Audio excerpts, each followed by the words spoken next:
Do you think that this grace, this omnipotence, this love and charity of the Old Testament God is expressed in the instances where he commands the complete obliteration of entire nations of people, including the women and the children, and even the animals,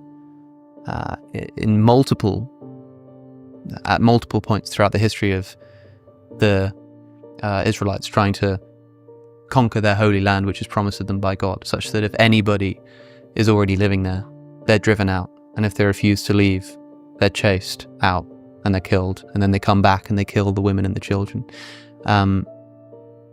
Do you think that this is the same graceful, loving God that's issuing these commands? No. Instead, I think we've got to read very carefully. First point, do I allow God to judge? In my culture, that's unacceptable.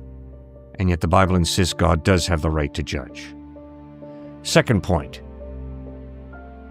is exaggeration being used? Is hyperbole being used in a lot of those passages? Yes, it is.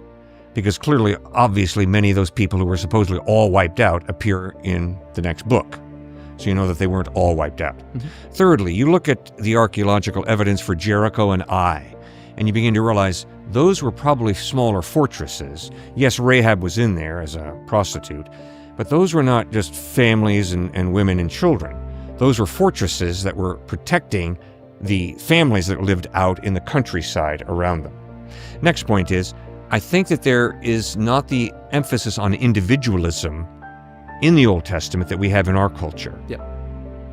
And yet, the more we struggle through children of alcoholics and realize that there are real consequences that stretch down through the generations. And I think the Old Testament does present a picture that we are more interconnected than we as American individualists would like to admit. And when God judges a people group, yes, some innocent people are swept along in the judgment. And that bugs me. I don't like that. And yet, that is part of, I think, what the Bible is talking about when it says we're created in the image of God, meaning that we do have free will, which means there are consequences to my decisions that affect my children, that affect my grandchildren. We're more interconnected than we would like to admit. So no, those children are not being punished for anything they did wrong, but yes, they're born into a cursed, messed up world, and there are consequences to that. I mean, I benefited from going to Davidson College, and a lot of people sacrificed to put Davidson together. You benefited from going to Oxford University, and there are a lot of people who have, over many years, given sacrificially to build that. So there are real consequences that stretch down through the generations of our decisions. And also, the Bible never says that those children and all those people go to eternity separate from God. I'm convinced that we will see those children in heaven if they were killed before an age of accountability. So the justice of God will ultimately triumph.